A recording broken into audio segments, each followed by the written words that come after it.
नमस्कार। मकर संक्रांति के उपलक्ष्य पर आज पुरानी गुफा को श्रद्धालुओं के लिए खोला गया है। हालांकि यात्रा 10,000 से कम होगी तभी इसको खोला जाएगा। इस बारे में अधिक जानकारी देने के लिए हमारे साथ म्यूजियम श्राइन बोर्ड, आइए इनसे बात करें। सर नमस्कार। नमस्कार जी, आज जय मकर माता दी। संक्रांति है, श्रद्धालुओं के लिए पुरानी गुफा को खोला गया है, क्या कहें? देखिए, जैसा कि आप सभी जानते हैं कि एक पारंपरिक पूजा हमारी होती है हर साल मकर संक्रांति के ऊपर प्राचीन गुफा की। और उसी परंपरा को आगे बढ़ाते हुए आज वो शुभ मुहूर्त के हिसाब से पुजारियों की उपस्थिति में, आरती पुजारी की उपस्थिति में प्राचीन गुफा के सामने जो पूजा होती है वो पूजा संपन्न की गई। और उसके बाद प्राचीन गुफा जो है यात्रियों के लिए यात्रा की संख्या के अनुसार, जैसा आपने सही फरमाया, उनको उस गुफा से माता के दर्शन के लिए का मौका मिलेगा। और श्री माता वैष्णो देवी श्राइन बोर्ड की हर साल यही कोशिश रहती है कि अधिक से अधिक यात्रियों को ऐसा एक सौभाग्य प्राप्त हो।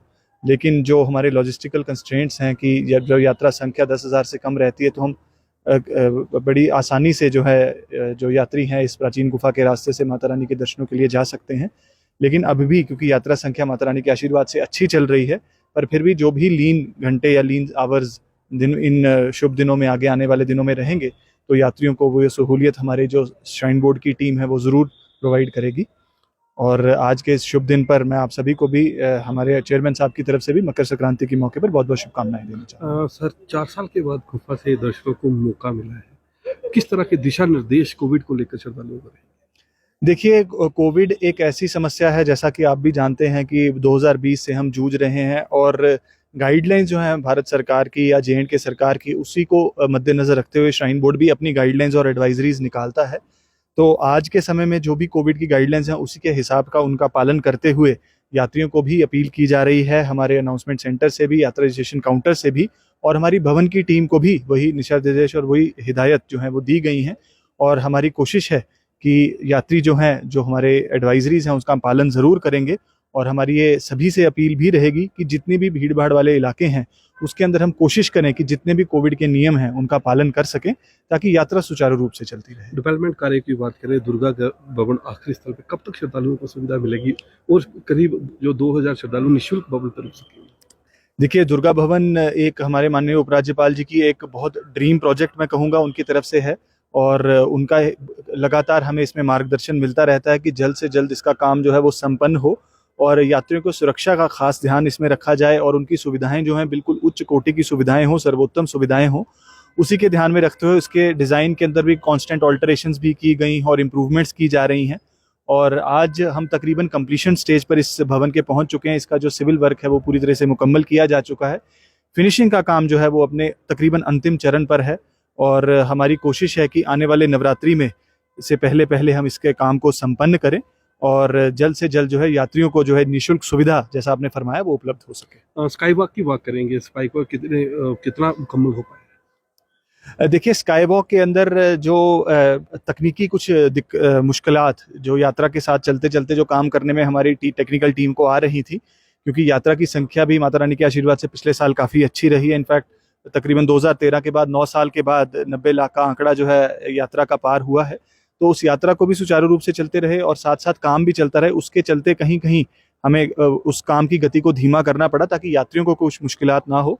लेकिन कॉन्टिन्यूसली काम को है वो मॉनिटर किया जा रहा है और कहीं कहीं हमारे ऑनरेबल चेयरमैन के दिशा निर्देश पर उसकी विड्थ को भी बढ़ाया गया है ताकि ज़्यादा से ज़्यादा यात्री उस स्काईवॉक की सुविधा का फ़ायदा ले सकें। उसके अंदर 2 वेटिंग हॉल्स को भी ऐड किया गया है ताकि 150 से 200 यात्री उसके अंदर वेट भी कर सकें। जब आरती के टाइम गुफा बंद रहती है या दर्शन नहीं हो पाते हैं, तो लोगों को मार्ग पर ना बैठना पड़े, उन वेटिंग हॉल्स का वो इस्तेमाल कर सकें। वो सुविधाएं भी उसके अंदर ऐड की गई हैं। तो काम को निरंतर मॉनिटर किया जा रहा है। मौजूदा समय में भी यात्रा काफी ज्यादा है, ठंड है, बर्फबारी भी हुई है। किस तरह से अरेंजमेंट श्राइन बोर्ड कर रहा है बर्फबारी को देखते हुए, और श्रद्धालुओं को क्या दिशा निर्देश यात्रा के लिए दिए जा रहे हैं? देखिए, हर साल जो है विंटर्स के लिहाज से बहुत सारे अरेंजमेंट्स बोर्ड की तरफ से किए जाते हैं, चाहे वो हीटिंग अरेंजमेंट्स भी की बात हो, गर्म पानी की सुविधा हो, सगड़ी का कोयले का इंतज़ाम हो, हर तरीके के जो इंतज़ाम हैं, ब्लैंकेट्स की जो एडिशनल ब्लैंकेट्स की जो सुविधा है, वो हर तरीके की जो फैसिलिटीज़ हैं यात्रियों को सर्दियों के दौरान उपलब्ध कराई जाती हैं। इसके अलावा कुछ विशेष एडवाइजरीज भी हमारी तरफ से यात्रियों के लिए चलती हैं, खास करके जो ब्लड प्रेशर या हार्ट के पेशेंट्स रहते हैं उनके लिए भी एडवाइजरीज चलती हैं। और हमारे जो RFID कार्ड्स हैं उनके जरिए भी लोगों को हम यही सलाह देने की कोशिश करते हैं कि जो भी बोर्ड की तरफ से एडवाइजरी है उसको फॉलो करते ही अपनी यात्रा को प्लान करें।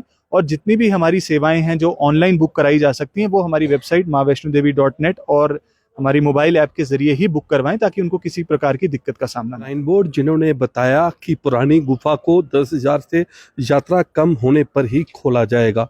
अगर यात्रा का आंकड़ा बढ़ता है तो श्रद्धालुओं को नई गुफा से ही दर्शन होंगे। वहीं उन्होंने बताया, मैं कैमरामैन को कहूँगा कि जो ये आप पीछे देख रहे हैं ये स्काई वॉक है, इसका काम भी जोरों से चालू है। इन्होंने कहा कि श्राइन बोर्ड प्रशासन द्वारा इसमें कुछ सुधार किए गए हैं, इसमें एडिशनल वेटिंग हॉल बनाए गए हैं, जिसके चलते श्राइन बोर्ड प्रशासन द्वारा इसको खेलने में देरी हो रही है। वहीं उन्होंने कहा कि जो दुर्गा भवन है उसका भी निर्माण कार्य जारी है और ये जम्मू कश्मीर के उपराज्यपाल का ड्रीम प्रोजेक्ट है, जो कि आगामी नवरात्रों से श्रद्धालुओं के लिए संचारू होगा, जिसके बाद 2000 श्रद्धालु निःशुल्क वैष्णो देवी भवन पर रुक सके। वही ठंड की बात करें तो श्राइन बोर्ड प्रशासन श्रद्धालुओं को सुविधा प्रदान करने के लिए हर संभव प्रयास कर रहा है।